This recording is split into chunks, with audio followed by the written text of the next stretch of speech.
فکر نامہ میں خوش آمدید۔ آج ہم ایک ایسی کتاب پر بات کر رہے ہیں جس نے صدیوں سے دلوں کو روشنی بخشی ہے، امام غزالی کی کیمیائے سعادت۔ یہ صرف ایک کتاب نہیں بلکہ جیسے روح کی نجات کا ایک مکمل نسخہ، ابدی کامیابی کا راستہ۔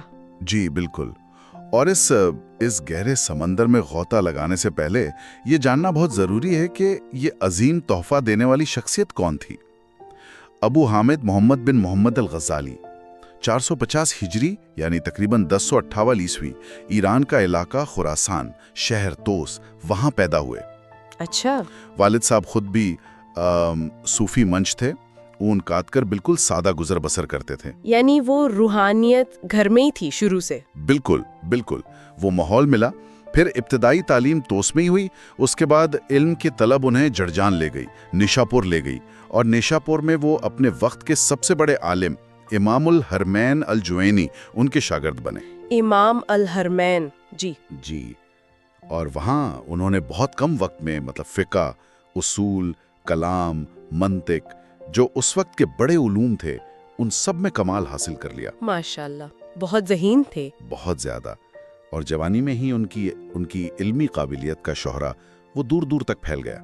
اور پھر وہ بغداد والا قصہ آتا ہے مدرسہ نظامیہ کا۔ جی ہاں، وہی نظام الملک توسی، جو سلجوقی سلطنت کے بہت طاقتور وزیر تھے، وہ ان کی قابلیت کے اتنے قائل ہوئے کہ انہیں 484 ہجری میں بغداد بلایا۔ جی، اور وہاں جو مشہور زمانہ مدرسہ نظامیہ تھا، اس کا سربراہ، سب سے بڑا استاد مقرر کر دیا۔ یعنی اس وقت کی شاید سب سے بڑی یونیورسٹی کا سربراہ۔ بالکل، عالم اسلام کی سب سے بڑی علمی مسند تھی۔ وہاں جو امام غزالی کو شہرت ملی، عزت، مرتبہ، وہ بے مثال تھا۔ دور دور سے طلبہ آتے تھے، سینکڑوں کا مجمع ہوتا تھا، بڑے بڑے عمرہ، حتیٰ کہ خلیفہ وقت وہ ان کی صحبت میں بیٹھنا باعث فخر سمجھتے تھے۔ یعنی دنیاوی کامیابی، شہرت، علم، سب کچھ عروج پر تھا۔ لیکن سنا ہے کہ اصل کہانی تو یہاں سے شروع ہوتی ہے۔ بالکل، یہی اہم موڑ ہے۔ اس شہرت اور علمی بلندی کے آپ سمجھے بالکل نقطۂ عروج پر پہنچ کر امام غزالی ایک شدید قسم کے داخلی بحران کا شکار ہو گئے۔ بحران کس قسم کا؟ ایک گہرا شک، ایک بے چینی۔ جو علم انہوں نے حاصل کیا تھا، خاص طور پر فلسفہ اور علم کلام، جو مذہب کو عقلی دلائل سے ثابت کرتا ہے نا، جی۔ وہ علم انہیں حقیقی اطمینان نہیں دے پا رہا تھا۔ ان کے اندر یہ سوال اٹھا کہ کیا یہ حواس خمسہ، کیا یہ عقل جو علم ہمیں دیتے ہیں، کیا یہ یقینی ہے؟ کیا میں اس علم کے ذریعے واقعی خدا تک پہنچ سکتا ہوں؟ یہ کشمکش اتنی بڑی، اتنی شدید ہوئی کہ تقریباً 6 مہینے تک وہ بول نہیں پائے۔ 6 مہینے؟ جی، پڑھانا چھوڑ دیا، بات چیت بند، صحت اتنی خراب ہو گئی کہ طبیب بھی حیران تھے۔ یہ تو بہت حیران کن بات ہے، اتنا بڑا عالم اور خود علم کی بنیادوں پہ شک کرنے لگا۔ یہی تو ان کی عظمت ہے۔ وہ لکیر کے فقیر نہیں تھے، انہوں نے صرف دوسروں کی باتوں کو نہیں مان لیا، حق کی، سچائی کی براہ راست تلاش تھی جس نے انہیں بے چین کر دیا۔ اور پھر اسی شک کے اندھیرے سے روشنی پھوٹی۔ انہیں یہ احساس ہوا کہ حقیقی علم، وہ دل کا اطمینان، وہ صرف بحث مباحثے، کتابوں یا عقلی دلائل سے نہیں ملتا۔ تو پھر کیسے ملتا ہے؟ اس کا راستہ ہے ذوق اور کشف، یعنی براہ راست روحانی تجربہ، اللہ کا نور جو دل پر اترتا ہے۔ تب انہیں یقین ہوا کہ نجات کا، اطمینان کا راستہ وہی ہے جو صوفیہ نے دکھایا ہے۔ تصوف کا راستہ؟ جی، دل کی صفائی کا راستہ، اللہ سے براہ راست تعلق کا راستہ۔ اور پھر فیصلہ کر لیا۔ فیصلہ؟ کیا فیصلہ؟ سب کچھ چھوڑنے کا۔ 488 ہجری میں عین جوانی میں وہ شہرت، وہ منصب، دولت، عزت، شاگرد، سب کچھ ترک کر کے ایک رات چپکے سے بغداد سے نکل گئے۔ سبحان اللہ، اتنا بڑا قدم۔ بہت بڑا۔ اور پھر تقریباً 10 سال، بعض روایات میں 11 سال، وہ شام، فلسطین، بیت المقدس، پھر حجاز، مکہ، مدینہ، ان علاقوں میں ایک گمنام درویش کی طرف پھرتے رہے۔ وہاں کیا کرتے رہے؟ سخت مجاہدیں، ریاضتیں، نفس کشی، تنہائی میں اللہ کی عبادت، غور و فکر، اپنے باطن کو صاف کیا۔ اور اسی دور میں پھر احیاء علوم الدین لکھی گئی؟ جی ہاں، احیاء علوم الدین ان کے اسی 10 سالہ روحانی سفر، ان کے تجربات، مشاہدات اور غور و فکر کا نچوڑ ہے۔ وہ تو ایک انسائکلوپیڈیا ہے، اسلامی علوم کا، اخلاقیات کا، روحانیت کا۔ اور کیمیائی سعادت؟ کیمیائے سعادت اسی احیاء کا خلاصہ ہے۔ امام نے اسے فارسی میں لکھا، زیادہ آسان انداز میں، تاکہ عام لوگ بھی اس حکمت سے فائدہ اٹھا سکیں۔ ان کی جو خدمات تھی نا، خاص طور پر فلسفیوں کے جو اعتراضات تھے اسلام پر، ان کے بڑے مدلل جوابات دیے، اسلام کے عقائد کو مضبوط کیا، شریعت اور طریقت یعنی ظاہری احکام اور باطنی روحانیت، ان میں جو ایک دوری سمجھی جاتی تھی اس کو ختم کیا، ان میں مطابقت پیدا کی۔ اچھا، اسی وجہ سے امت نے انہیں حجت الاسلام کا لقب دیا، یعنی اسلام کی دلیل، اسلام کا ثبوت۔ کیا بات ہے! جی، پھر آخری عمر میں وہ واپس اپنے وطن طوس آ گئے تھے، اور وہیں 5 ہجری یعنی 1111 عیسوی میں ان کا انتقال ہوا۔ لیکن ان کی کتابیں، ان کی فکر آج بھی زندہ ہے۔ واقعی یہ پس منظر جان کر تو کیمیائے سعادت کی قدر و قیمت اور بڑھ جاتی ہے۔ یہ صرف ایک عالم کی باتیں نہیں، یہ ایک ایسے شخص کے دل سے نکلی ہوئی حکمت ہے جس نے حق کو پانے کے لیے سب کچھ داؤ پر لگا دیا۔ تو آئیے اب اس کیمیا کو سمجھنے کی کوشش کرتے ہیں۔ یہ نام ہی بڑا دلچسپ ہے، کیمیا یعنی وہ علم جو عام سی دھات کو سونا بنا دے، اور سعادت یعنی خوشی، کامیابی، خاص طور پر ابدی کامیابی۔ بالکل، یہ کتاب گویا وہ روحانی فارمولا ہے جو انسان کی خاکی فطرت کو، اس کی مٹی کو روحانی سونا بنا کر ہمیشہ کی کامیابی یعنی سعادت تک پہنچا دیتا ہے۔ امام غزالی شروع کہاں سے کرتے ہیں؟ اپنے آپ کو پہچانو، معرفت نفس۔ وہ کہتے ہیں کہ اصل کامیابی، وہ سعادت کا جو دروازہ ہے نا، اس کی چابی 4 چیزوں کو پہچاننے میں ہے، اور ان میں سب سے پہلی، سب سے اہم، اپنے آپ کو پہچاننا ہے۔ وہ مشہور قول بھی تو ہے، من عرف النفس فقد عرف الرب، جس نے اپنے نفس کو پہچانا اس نے اپنے رب کو پہچانا۔ جی بالکل، امام اسی نقطے کو کھولتے ہیں۔ وہ انسان کو ایک سلطنت سے تشبیہ دیتے ہیں، ایک پوری ریاست ہے یہ وجود۔ اچھا، کیسے؟ اس سلطنت کا بادشاہ ہے قلب یعنی دل، لیکن یہ وہ گوشت کا لوتھڑا نہیں جو سینے میں ہے، وہ تو صرف ایک عضو ہے۔ اصل بادشاہ ایک لطیفہ ربانی ہے، ایک روحانی جوہر جو نظر نہیں آتا مگر محسوس ہوتا ہے، وہی اصل میں ہے۔ ٹھیک، تو پھر اس بادشاہ کے وزیر مشیر کون ہے؟ اس بادشاہ کا سب سے اہم وزیر ہے عقل، جو اسے مشورہ دیتا ہے، نیکی بدی سمجھاتا ہے، اچھے برے میں تمیز سکھاتا ہے۔ اور لیکن اس سلطنت میں کچھ باغی، کچھ آپ کہیں بدماش قسم کے عناصر بھی ہیں۔ ایک ہے شہوت یعنی نفسانی خواہشات۔ اچھا، اس کی مثال ایسے ہے جیسے کوئی حریص کتا ہو یا سور جسے بس پیٹ بھرنے اور اپنی خواہش پوری کرنے سے مطلب ہے، وہ بادشاہ کو غلط راستے پر اکساتا ہے۔ اور دوسرا باغی؟ دوسرا ہے غضب یعنی غصہ۔ یہ گویا بادشاہ کا ایک شکاری کتا ہے یا ایک خونخوار درندہ۔ اگر یہ بادشاہ کے قابو میں رہے تو دشمنوں سے بچاتا ہے، لیکن اگر بے قابو ہو جائے تو دوست دشمن سب کو کاٹ کھاتا ہے، تباہی مچا دیتا ہے۔ اور ہمارے ہاتھ، پاؤں، آنکھیں، کان، یہ سب کیا ہے اس سلطنت میں؟ یہ حواس خمسہ، دیکھنا، سننا وغیرہ، اور باقی سارے اعضاء، یہ اس سلطنت کے سپاہی ہیں، کارندے ہیں، رعایا ہیں، کچھ جاسوس بھی ہیں۔ تو پھر سعادت یا کامیابی کیا ہوئی اس مثال میں؟ سعادت یہ ہے کہ بادشاہ یعنی قلب اپنے وزیر باتدبیر یعنی عقل کی سنے، اس کے مشورے پر چلے، اور جو باغی ہیں، شہوت و غضب، ان کو قابو میں رکھے، ان کو عقل کے تابع کرے، اور اپنی رعایا یعنی اعضاء اور حواس کو اللہ کے حکم کے مطابق نیکی کے کاموں میں استعمال کرے۔ اور اگر ایسا نہ ہو؟ اور اگر بادشاہ خود ان باغیوں، شہوت و غضب کا غلام بن جائے، عقل کی نہ سنے، تو پوری سلطنت تباہ و برباد ہو جاتی ہے۔ اسی کا نام شقاوت ہے، یعنی بدبختی، ناکامی۔ کیا خوب منظر کشی کی ہے اندرونی کشمکش کی، یعنی اصل جنگ تو ہمارے اپنے اندر چل رہی ہے۔ بالکل، ہر لمحہ۔ اور امام غزالی بات کو اور گہرا کرتے ہیں۔ وہ کہتے ہیں کہ یہ جو دل ہے نا بادشاہ، اس کے 2 دروازے ہیں۔ 2 دروازے؟ جی، ایک دروازہ باہر کی طرف کھلتا ہے، حواس خمسہ کے ذریعے۔ اس سے ہمیں ظاہری دنیا، یہ رنگ، یہ آوازیں، یہ چیزیں نظر آتی ہیں، ان کا علم ملتا ہے۔ اسے عالم شہادت کہتے ہیں۔ اور دوسرا دروازہ؟ دوسرا دروازہ اندر کی طرف کھلتا ہے، باطن کی طرف، عالم غیب کی طرف، عالم ملکوت یعنی فرشتوں کی دنیا، اور اس سے بھی آگے اللہ کی معرفت کی طرف۔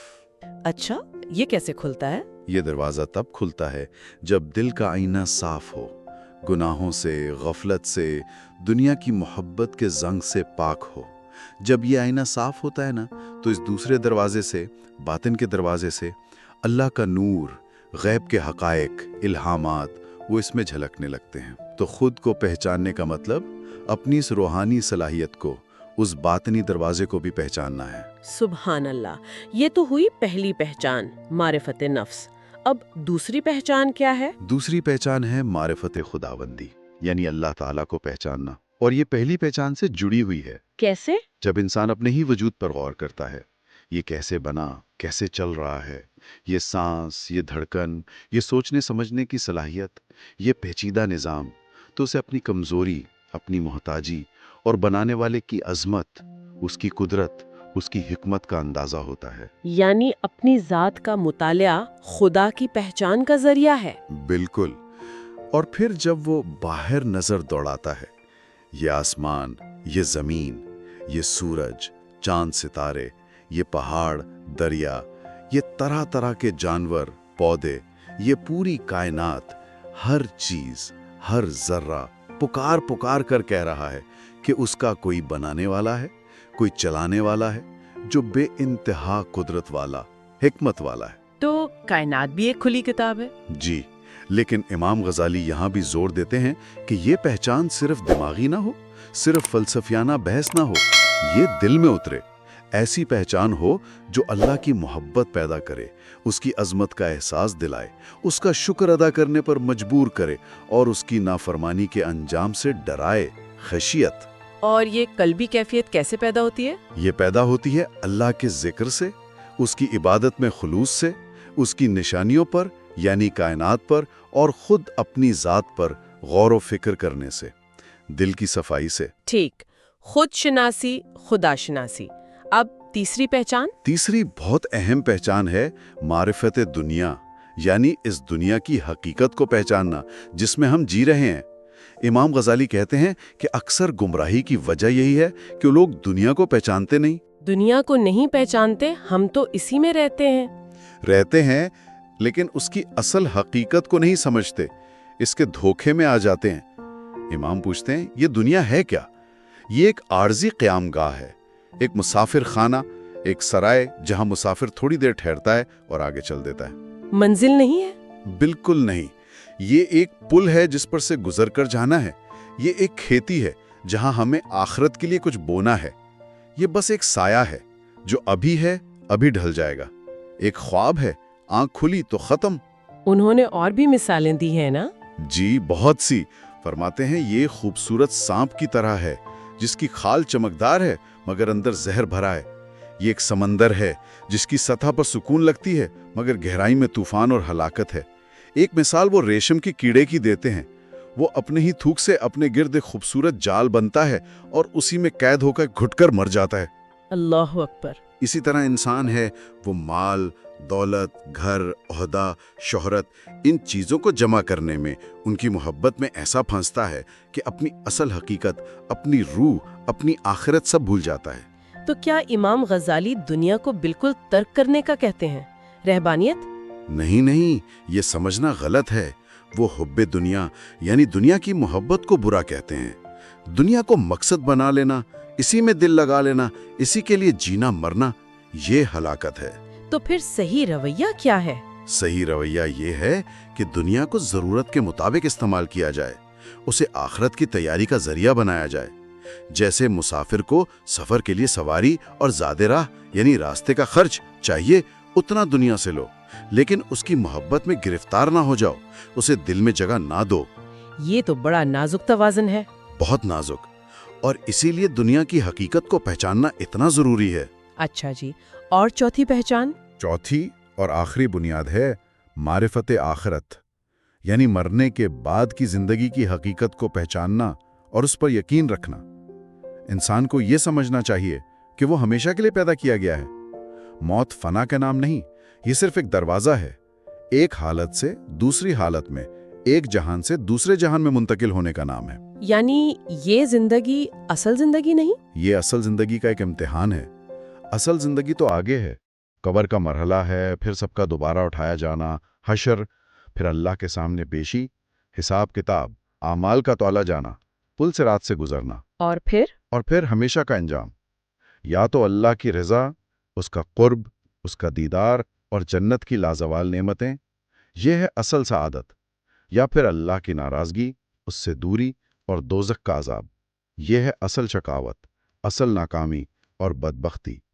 امام فرماتے ہیں کہ دنیا کی جو خوشیاں ہیں یا تکلیفیں ہیں وہ آخرت کی ابدی نعمتوں یا عذابوں کے مقابلے میں بالکل ہی ہیچ ہیں، کچھ بھی نہیں۔ تو عقل مند کون ہوا؟ عقل مند وہ ہے جو اس فانی چند روزہ زندگی کے بدلے اس باقی رہنے والی ہمیشہ کی زندگی کو خرید لے، جو اس عارضی گھر کے بجائے اس ابدی گھر کی فکر کرے، جو دنیا کی محبت پر آخرت کی فکر کو ترجیح دے۔ یہ 4 پہچانیں، یعنی خود کو پہچاننا، خدا کو پہچاننا، دنیا کو پہچاننا اور آخرت کو پہچاننا، یہ گویا بنیادیں ہیں، ایک نقشہ ہے۔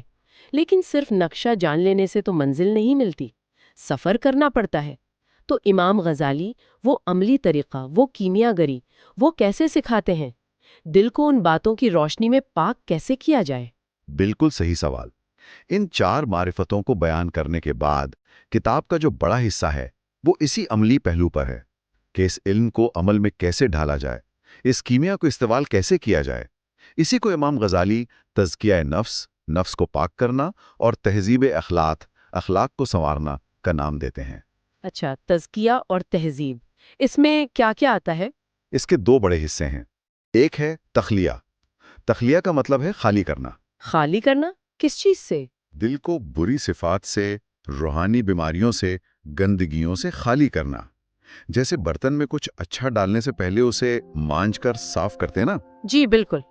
ویسے ہی دل کو پہلے صاف کرنا ہے۔ اور دوسرا حصہ ہے تخالیہ۔ تخالیہ کا مطلب ہے آراستہ کرنا، سجانا۔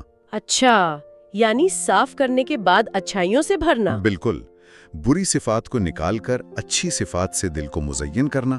کون سی ہیں وہ بری صفات جن سے دل کو خالی کرنا ہے؟ امام غزالی کن کا ذکر کرتے ہیں؟ وہ ان کو مہلکات کہتے ہیں، یعنی ہلاک کرنے والی چیزیں۔ ان میں بہت سی ہیں، لیکن کچھ بڑی یہ ہیں۔ تکبر، یعنی اپنے آپ کو بڑا سمجھنا، گھمنڈ کرنا۔ حسد، یعنی دوسروں کی نعمت کو دیکھ کر جلنا، یہ چاہنا کہ اس سے چھن جائے۔ بغض اور کینہ، یعنی دل میں کسی کے لیے نفرت اور دشمنی پالنا۔ غصہ، خاص طور پر وہ غصہ جو حد سے بڑھ جائے اور انسان کو اندھا کر دے۔ حرص یعنی لالچ، ہر وقت زیادہ سے زیادہ حاصل کرنے کی دھن۔ اور بخل؟ جی، بخل یعنی کنجوسی، اللہ کی دی ہوئی نعمت کو خرچ نہ کرنا، نہ اپنی ضرورت پر نہ دوسروں پر۔ اور وہ حب دنیا جس کا ذکر پہلے ہوا، دنیا کی محبت۔ پھر ریاکاری یعنی دکھاوے کے لیے عبادت یا نیکی کرنا، اور عجب یعنی اپنے کسی نیک عمل پر اترانا، خود پسندی کا شکار ہو جانا۔ یہ تو بہت ساری ہیں اور بہت عام بھی لگتی ہیں معاشرے میں۔ جی، یہ وہ باطنی بیماریاں ہیں جو چپکے سے انسان کی نیکیوں کو ایسے کھا جاتی ہیں جیسے دیمک لکڑی کو، اور اسے اللہ سے بہت دور کر دیتی ہیں۔ امام غزالی ان میں سے ہر ایک بیماری کی جڑ بتاتے ہیں، اس کی پہچان، اس کے نقصانات، اور پھر اس کا علاج بھی تفصیل سے بتاتے ہیں۔ کوئی مثال دیں گے علاج کی؟ جیسے تکبر کا علاج کیسے بتایا؟ جیسے تکبر کے علاج میں وہ کہتے ہیں کہ انسان اپنی اصل پر غور کرے کہ وہ کس چیز سے بنا ہے، ایک حقیر پانی کے قطرے سے، اور انجام کیا ہے؟ مٹی میں مل جانا ہے۔ وہ کتنا کمزور ہے، ہر لمحہ اللہ کا محتاج ہے۔ اپنی پیدائش کو یاد کرے، اپنی موت کو یاد کرے، دوسروں کی اچھائیاں دیکھے، اپنی کمزوریاں پہچانے، اللہ کی عظمت کو سوچے تو اپنی حقارت سمجھ میں آئے۔ پھر عملی طور پر عاجزی کرنے والوں کی صحبت میں بیٹھے خود بھی عاجزی والے کام کریں، سلام میں پہل کرے، غریبوں کے ساتھ اٹھے بیٹھیں۔ اس طرح آہستہ آہستہ تکبر کی جڑ کٹتی ہے۔ بہت عملی طریقہ ہے۔ جی، ہر بیماری کا اسی طرح علمی اور عملی علاج بتاتے ہیں۔ یہ تو ہوا تخلیہ یعنی صفائی۔ اب تہلیہ میں کیا ہے؟ کون اچھی صفات سے آراستہ ہونا ہے؟ ان کو وہ منجیات کہتے ہیں، یعنی نجات دلانے والی صفات۔ ان میں سب سے پہلے تو توبہ ہے، یعنی جو گناہ ہو گئے ان پر سچے دل سے شرمندہ ہونا، اللہ سے معافی مانگنا اور آئندہ نہ کرنے کا پکا ارادہ کرنا۔ توبہ کا دروازہ تو ہمیشہ کھلا ہے۔ بالکل۔ پھر ہے صبر، یعنی دین پر چلنے میں جو مشکل آئے یا کوئی مصیبت آئے یا گناہ سے بچنے میں جو نفس پر جبر کرنا پڑے، اس پر ثابت قدم رہنا۔ شکر، اللہ کی چھوٹی بڑی ہر نعمت کا دل سے، زبان سے اور عمل سے اعتراف اور شکریہ ادا کرنا۔ جی خوف، اللہ کی عظمت کا، اس کی ناراضگی کا، اس کی پکڑ کا ڈر دل میں ہونا، اور رجا یعنی اس کی رحمت کی امید رکھنا۔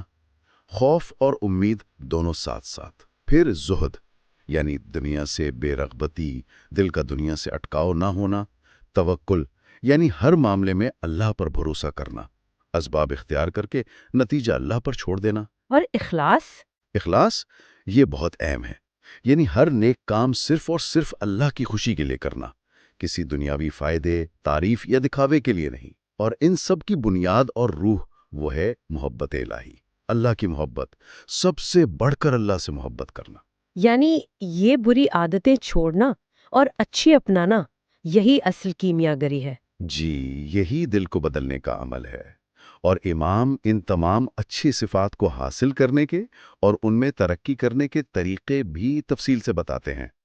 اس سارے عمل میں عبادات کا کیا کردار ہے؟ نماز، روزہ، زکوٰۃ، حج؟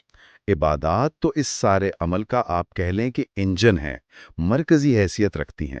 لیکن امام غزالی کا جو خاص کارنامہ ہے وہ یہ ہے کہ انہوں نے عبادات کی روح کو، ان کے باطنی مقصد کو بہت واضح کیا۔ وہ کہتے ہیں کہ یہ عبادات صرف کچھ ظاہری حرکات و سکنات، کچھ رسموں کا نام نہیں ہے۔ اگر دل حاضر نہیں، اگر مقصد سمجھ نہیں آیا تو یہ صرف مشقت ہے۔ یعنی نماز صرف اٹھنا بیٹھنا نہیں ہے؟ بالکل نہیں، نماز کی اصل روح ہے حضوری قلب، یعنی دل کا اللہ کی طرف متوجہ ہونا، اللہ کی عظمت کا احساس، اپنی بندگی اور عاجزی کا اظہار۔ اگر نماز میں یہ نہیں تو وہ بس ایک ورزش ہے۔ اور روزہ؟ روزہ صرف صبح سے شام تک بھوکا پیاسا رہنا نہیں ہے، اصل مقصد ہے نفس کی خواہشات کو توڑنا، آنکھ، کان، زبان سب کو گناہوں سے بچانا، تقوی پیدا کرنا، ورنہ صرف بھوک پیاس ہے۔ زکوٰۃ اور حج؟ حج صرف ایک سفر اور کچھ رسومات ادا کرنا نہیں، بلکہ اللہ کے گھر حاضر ہو کر اپنی بندگی کا کامل اظہار کرنا، دنیا سے کٹ کر اللہ کی طرف متوجہ ہونا ہے۔ امام غزالی ہر عبادت کے ظاہری آداب کے ساتھ ساتھ اس کے باطینی معنی، اس کی روح، اس کی شرطیں، ان پر بہت زور دیتے ہیں تاکہ عبادت واقعی وہ کیمیا بن سکے جو روح کو بدل دے۔ وہ یہ بھی کہتے ہیں کہ علم کے بغیر عبادت ٹھیک نہیں؟ جی بالکل۔ وہ کہتے ہیں علم کے بغیر عبادت کرنے والا اکثر گمراہی میں پڑ جاتا ہے، اسے پتہ ہی نہیں ہوتا کہ وہ کیا کر رہا ہے، کیوں کر رہا ہے، صحیح طریقہ کیا ہے، کیا چیز عبادت کو خراب کر دیتی ہے۔ اس لیے پہلے علم حاصل کرنا ضروری ہے۔ تو خلاصہ یہ ہوا کہ پہلے جاننا، یعنی وہ 4 معرفتیں، پھر ماننا اور صاف کرنا، یعنی تہذیب اخلاق، برائیوں سے بچنا، اچھائیوں کو اپنانا، اور پھر کرنا، یعنی عبادات کو ان کی روح کے ساتھ ادا کرنا۔ آپ نے بالکل صحیح سمجھا۔ معرفت، علم، تزکیہ و تہذیب، اخلاق و عمل اور عبادت، اللہ سے تعلق، ان سب کا مجموعہ جب اخلاص کے ساتھ ہو تو یہی وہ کیمیائے سعادت ہے جو انسان کو اس کی حیوانی اور نفسانی سطح سے بلند کر کے روحانی کمال تک اور پھر ابدی سعادت تک پہنچا دیتا ہے۔ یہی وہ کیمیا ہے جو مٹی کو سونا بناتی ہے۔ انسان اپنی کھوئی ہوئی پاکیزگی، اپنی اصل روحانی فطرت کو دوبارہ پا لیتا ہے۔ یوں امام غزالی نے ہمیں دکھایا کہ اصل کامیابی دنیا کے فریب میں، مال و دولت یا شہرت میں نہیں، بلکہ دل کی صفائی اور خدا کی قربت میں ہے۔ یہی ہے کیمیائے سعادت۔ تھوڑا توقف۔ اس گہری گفتگو کے بعد ایک سوال جو ذہن میں آتا ہے وہ یہ ہے کہ آج کے اس تیز رفتار دور میں اپنی روزمرہ کی زندگی میں ہمیں اس کیمیائے سعادت کے کس اصول کو اب کہہ لیں کہ سب سے پہلے اپنی زندگی میں لانے کی کوشش کر سکتے ہیں تاکہ یہ جو دل کے آئینے کو صاف کرنے کا سفر ہے اس کا آغاز تو ہو سکے۔